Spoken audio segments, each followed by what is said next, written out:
Beleza, continuando, né? Então, não é necessariamente, né, de fato, não é sobre esta ou aquela ferramenta, né? O que eu falo sobre ferramentas, né? Num desses vídeos aí que eu vou gravar para vocês, nós vamos falar sobre linguagem natural e linguagem formal. Linguagem informal são linguagens de domínio, né, de uma determinada área, como por exemplo a matemática tem a linguagem dela, a química tem a linguagem dela, que ela serve, dentre outras coisas, para você estabelecer, como é que eu digo, para você fugir das subjetividades dessa nossa linguagem aqui do dia a dia, né, que deixa bastante aberto. Então essas são as tecnologias. Aqui no nosso ramo de desenvolvimento de software, tecnologia você fala em linguagem de programação, em um framework, em umas bibliotecas. Sabe? It's not really about technology. Então não é sobre tecnologia, não é sobre Python, não é sobre Java, não é sobre PHP, não é sobre Ruby, não é sobre Go, não é sobre Dart, não é sobre JavaScript, TypeScript. Essas são todas linguagens de programação que vocês vão ouvir falar no decorrer aqui do curso e nas vagas que vocês já podem estar até olhando aí que o mercado está demandando, tá? Porque essa tecnologia você vai aprender. Então, não é sobre isso, é sobre resolver problemas. It's about problem solving. É sobre resolver problemas. Tudo bem? Então, deixa eu avançar aqui então. Tudo GG, né? Deixa eu descer. Pensamento computacional, vocês já viram aqui. A gente tem um método, um processo, vamos dizer assim, algo bem simples, né? Está aqui descrito lá abaixo, mas no geral a gente fica meio preocupado, né, de estar fazendo as coisas corretas, porque não tem um roteiro validado dizendo que é assim o assado que se faz, certo? Então, para você fazer um software, por exemplo, que vai calcular o índice de massa corpórea, né, que é o IMC, que os nutricionistas eles utilizam, as pessoas também. É, Tem diversas formas de você fazer, diversas ferramentas, você vai ficando, cada vez que você vai fazendo, você vai ficando um pouquinho angustiado ou satisfeito da sua solução estar boa, certo? Então você grava esse tweet aqui do Danny Moka, né, que ele botou o seguinte, né, How to a problem in software engineering, como abordar um problema no processo de desenvolvimento de software, na arquitetura de um software, na engenharia. Né? É, Software engineer quando é chamado geralmente os desenvolvedores em algumas empresas. Né? Por exemplo, a gente tem um aluno que ele é um software engineer lá na Amazon, no Canadá. Né? Então, a profissão de software engineer. Beleza. Então, primeiro, first, make it work. Primeiro, faça funcionar, certo? Então, como é um processo mesmo de arte, né, de construção, faça funcionar. First, make it work. Com uma solução que seja adequada, não é adequada, né? Que seja suficiente mesmo, como está dito aqui no item 1. Uma solução que ela resolve. Cara, tá ruim, tá lento, tá em péssimo desempenho. Alguns cenários não vai, mas é uma solução que funcione. Then make it right. Em seguida, faça ele da forma correta. Então, aos poucos, você vai vendo qual é a melhor forma de você utilizar aquelas ferramentas, as estruturas que nós vamos aprender. Né? Quando eu falo em estruturas, são os operadores, os diversos tipos de operadores, variáveis, as funções, né, que são os módulos, estruturas condicionais, estruturas de repetição, vetores, matrizes, estruturas de dados em geral. Então, você vai aos poucos melhorando. E por fim, finally, make it fast. E só no final você vai cuidar de performance, de desempenho, daquilo além de funcionar, que é o item 1, ele está bem feito, ou seja, seguindo as recomendações, as melhores práticas que você aos poucos vai tomando conta. Além disso tudo, de funcionar e estar bem feito, ele é rápido, ele tem um bom desempenho. Tá bom? Então vamos seguindo esse passo, isso demora a gente chegar nesse nível de profissional. Tá? Então tá aqui, use these three steps when solving problem with code. Code é o resultado da programação, né? O source code, o código fonte. Então vamos usar esses passos aqui. Primeiro você vai tentar resolver, depois você vai melhorar, depois você vai fazer do jeito correto, depois você vai fazer do jeito rápido. Tudo bem? É isso aí, né? Então tá bom.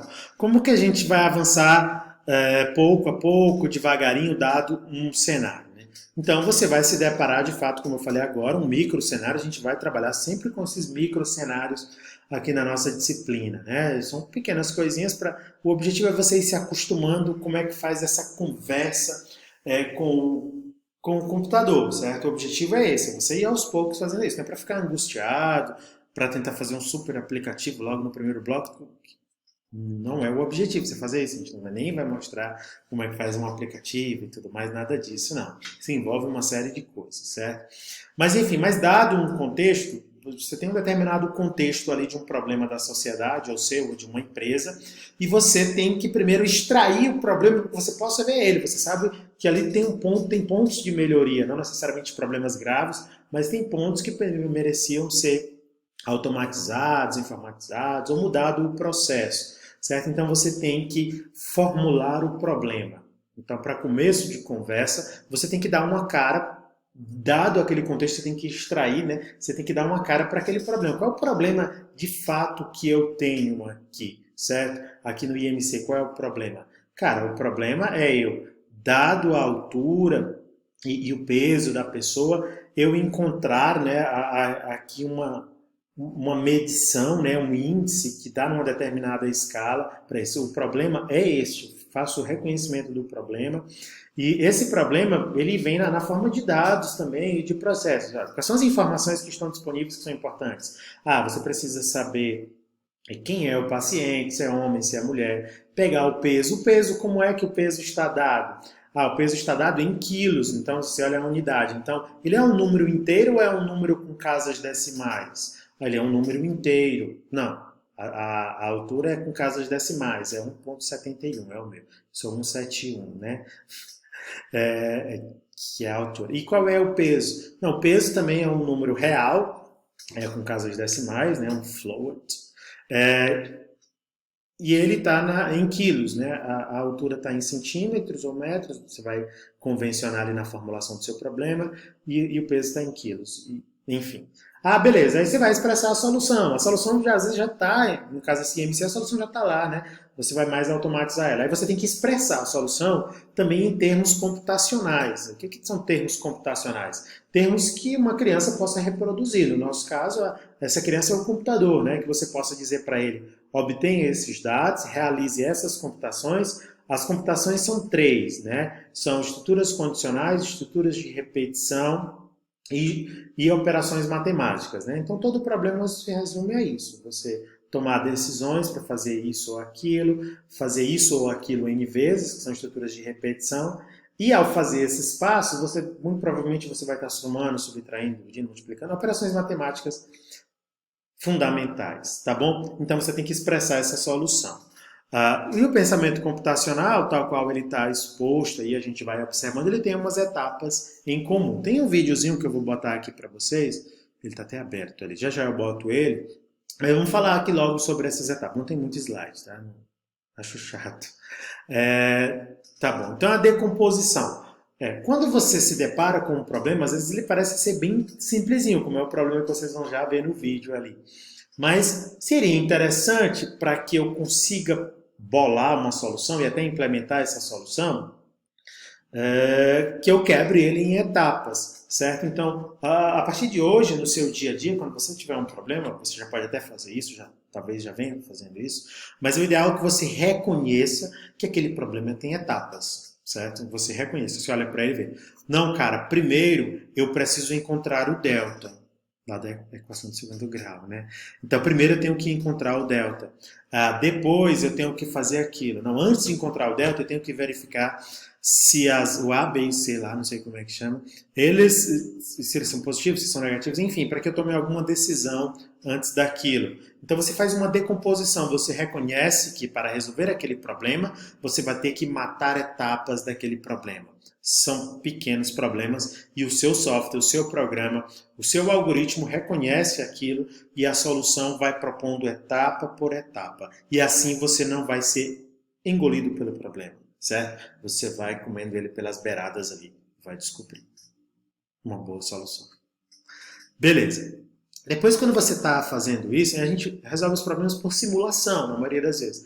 Você vai simulando. Eu poderia fazer assim. O professor pediu aqui nessa questão para que eu computasse a média dos casos de Covid, assim, assim, assado. Aí eu começo a fazer uns casos aqui no papel. Aí você vai se dar conta de uns padrões. Cara, eu verifiquei que toda vez que eu faço isso, esse somatório dá aquilo. Eu identifiquei um padrão. Então você descobre tendências, repetições, causas e consequências no seu programa. Então você tem que estar de olho aberto, porque isso não são coisas objetivas e claras como eu estou falando para você. Porque os problemas eles são genéricos. Eu não sei quais são os problemas que vocês vão se deparar. Então não tem como ensinar isso. O que você tem que fazer é estar atento que isso vai acontecer, né? Vão chegar alguns padrões. Nesses padrões eles vão ajudar você a propor uma solução mais legalzinha, né? Mais interessante. Vou ficar aqui debaixo da câmera. Tá bom. Pronto. Cortou? Não, tá bom. Beleza. Tá bom? Então, observe tendências, repetições. Verifique que quando você mexe num determinado número, o outro também vai junto, né? Causas e consequências. Tá bom? Então, esse é o passo 2. Depois que você identificou, você já está numa fase bem avançada de solução do seu problema. Isso às vezes é feito mentalmente, tá? Isso, geralmente você não vai fazer no papel. Quando o problema é um pouco maior, você acaba fazendo isso no papel, certo? Eu esqueci dos minutos aqui, né? Está em 11, tá bom. Para não estourar os 15. Vai ficar bom para vocês, né? Um vídeo de 20 minutos é muito cansativo já, né? Até 15 minutos tá bom. Você vai vendo devagarinho ele. Pronto. E aqui o próximo passo é a abstração, né? O que é a abstração, né? Nós, seres humanos, nós temos uma capacidade de imaginação, né? Que é de construir objetos mentais e fazer simulações, né? Enfim, na cabeça aqui. Então, esse processo de você abstrair eu peguei um caso concreto, calcular o IMC do Rogério, que ele tem essa altura, tem esse peso, fiz aqui, fiz de outra pessoa, fiz aqui, e descobri umas tendências, uns padrões, propus uma solução ali um pouco adequada para esse cenário que eu encontrei. Pronto, já sei aqui a solução. Agora eu preciso extrair isso numa espécie de fórmula que possa aplicar em várias outras instâncias daquele mesmo problema. Então, o cálculo do IMC ele é um problema. Calcular o IMC do Rogério é uma instância do problema. E a abstração é você pegar essa solução, né, de tal forma que você identifique quem são os itens ali para que você consiga reaplicar, botar no outro cenário, certo? Então, você cria uma terminologia, um vocabulário ali dentro daquele problema e fala, isso é a média, você calcula, sei lá, a área. Então você esquece os números de casos específicos e começa a utilizar coisas algébricas, vamos dizer assim. Beleza? Então, decomposição. Pega o problema, bota em etapas, vai resolvendo um de cada vez. Geralmente a saída de um, né, o output de um, vira um input do outro, a entrada do outro. Cada etapa costuma ir gerando requisitos para as etapas seguintes, ou algumas etapas, 2 ou 3 etapas, elas 3 juntas geram entradas para uma quarta etapa. Tá bom? Então, para isso que a gente decompõe. Em seguida, dentro dessas etapas, nesses micromundos, você identifica padrões, causas e consequências, repetições, tendências, que você vai melhorar para você encontrar uma solução ainda melhor daquele probleminha lá, certo? E aí chega na abstração, que é quando você está satisfeito com aquela sua solução e você vai poder criar um modelo de solução para várias outras. Em seguida, nós temos o algoritmo, né? O algoritmo já depois que você propôs a solução. Na maioria dos casos que a gente vai ter aqui, gente, esse processo não vai estar tão assim claro, porque são casos bem mais simples, assim, né? Você já mata as etapas que tem que fazer de forma bem tranquila, tá? A outra parte da disciplina que vai tomar mais tempo, que é a parte de programação também, na maioria das vezes. Principalmente se você tem uma habilidade mínima em matemática, raciocínio lógico de causa, consequência, observação e atenção. 15 minutos. O meu tempo fica aqui numa cor que não dá para enxergar bem. Deixa eu olhar aqui. Isso, tá com 14.4. Beleza? E o algoritmo? O algoritmo é você pegou as etapas, você já identificou, as próprias etapas anteriores já guiam você a esse algoritmo. O algoritmo é uma receitinha de bolo que você vai seguir. Primeiro, misture esses ingredientes, em seguida bata no liquidificador, deixe descansar por algum tempo. Unte a forma, bote essa mistura, pré-aqueça o forno, bota o forno, conte X minutos, retire. Desenforme em até tantos minutos. É uma receita de bolo, é um algoritmo, passo a passo aplicável a um contexto, que resolve o problema, certo? Não é que ele faz um bolo na sexta-feira, qualquer dia, qualquer pessoa, qualquer robô que seguir exatamente aquele processo que você disse com aquelas entradas, né, que é a computação, o fluxo universal da computação, entrada, processamento e a saída, né, que é o bolo pronto. vai dar sempre certo. Com essas entradas, seguindo esses passos, vai dar 15 e 1, né? Vai dar sempre certo, tá? Antes dos 16 eu vou falar sobre o último passo. Esse algoritmo, ele não é a programação, não é fazer o código, certo? Ele é o resultado do pensamento computacional, é o seu sucesso, pode acabar ali, certo? Você não precisa nem ser programador.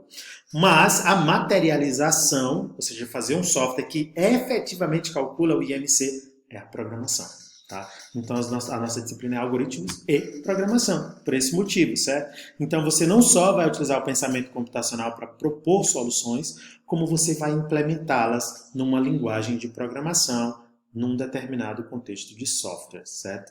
Então, é aplicar aquelas ordens, você vai pegar aquelas ordens que estão aqui na sua cabeça ou num papel, numa descrição qualquer, num note, e você vai transformar isso em instruções que o computador possa compreender. Ele vai compreender, certo? Então, o resultado disso tudo é o software. E pronto, terminou o fluxo do pensamento computacional. E chegou lá no final, tá bom? No próximo vídeo, eu vou botar só esse vídeo aqui para vocês e a gente conversa um pouquinho mais, tá bom? Estourou o tempo aqui, nós já estamos aqui com 15 minutos e 75 segundos. Bom que não chegou em 16, né?